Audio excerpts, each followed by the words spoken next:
So I saw Scream last night, the new Scream, or Scream 2022, or 5 Cream, which is, the 5 looks like an S, so if you put a 5 in front of there and then CRA, but that sounds terrible. But if they took the V in the middle of the M, and that's a 5, forget it. It doesn't matter. It's called Scream because Halloween and Candyman. That's why it's called Scream. Normally, I either love something so much, I do a video right away, or something is so bad, which rarely happens for me, rarely happens, that I have to do something right away.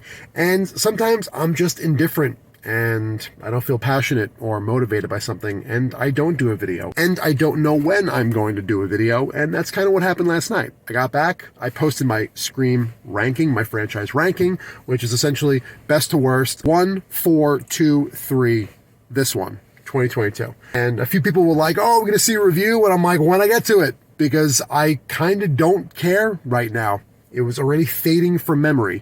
So today I'm like, well, I guess I better do a review, because while I did not think this was bad, I did not find most of it memorable in the least. My pros, right off the bat, Jack Quaid from The Boys is terrific. He really seems like one of the only people besides Jenny Ortega who's not phoning it in or hoping to get some kind of YA TV series from Netflix or CW out of this film.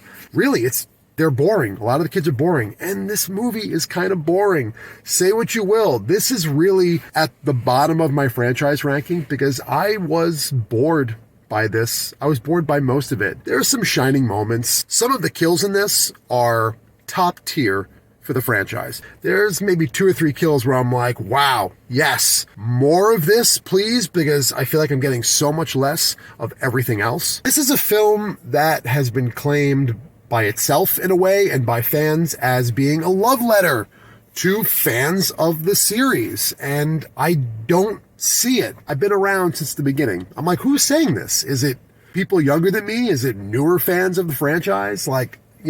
1996, December, I was in the theater. I've been watching these as they come out. I don't really see it too much as a love letter to Scream fans because in terms of the legacy of the story and the legacy characters in this film, the legacy characters are really just there for appearance. To me, they were there for a newer generation, a younger generation, to say, oh, there's those people. They didn't give them that much to do. You could have had cardboard cutouts of Neve Campbell, Courtney Cox, and David Arquette in this film. Not so much David Arquette. David Arquette actually was very good in it. But Neve Campbell and Courtney Cox, who I like very much. I love Neve Campbell. They just didn't have a lot to do. They were just kind of there, And like I said before, with the exception of Jack Quaid and Jenny Ortega, anyone else in this was not memorable in the slightest. The lead in this, I don't want to bag on it. So many people seem to love this film, and I'm very happy that they do.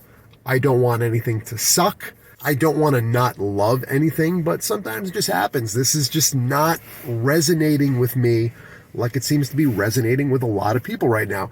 And that's okay. I have 4 other Scream films that I really like. Well, 3 other Scream films that I really like. Scream 3 does have its charm, though. I have to say that. I have revisited it recently. Here's the thing about this film.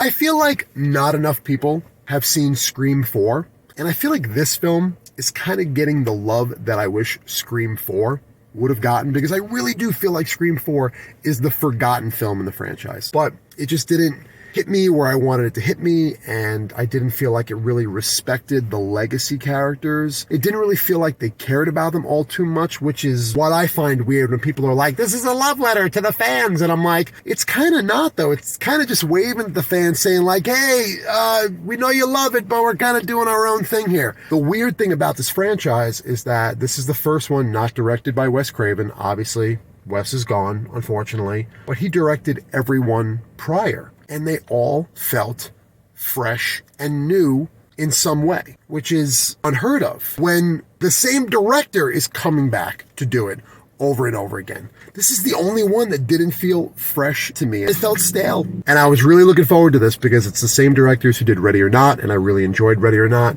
and I didn't think this was nearly as good as Ready or Not. Not even close. Again, if you loved it, great. Sincerely happy. And if you didn't love it, I'm with you. And if you hated it, well, I don't really see a reason to hate it, but everyone has their reasons for either loving it, hating it, or like me, finding it,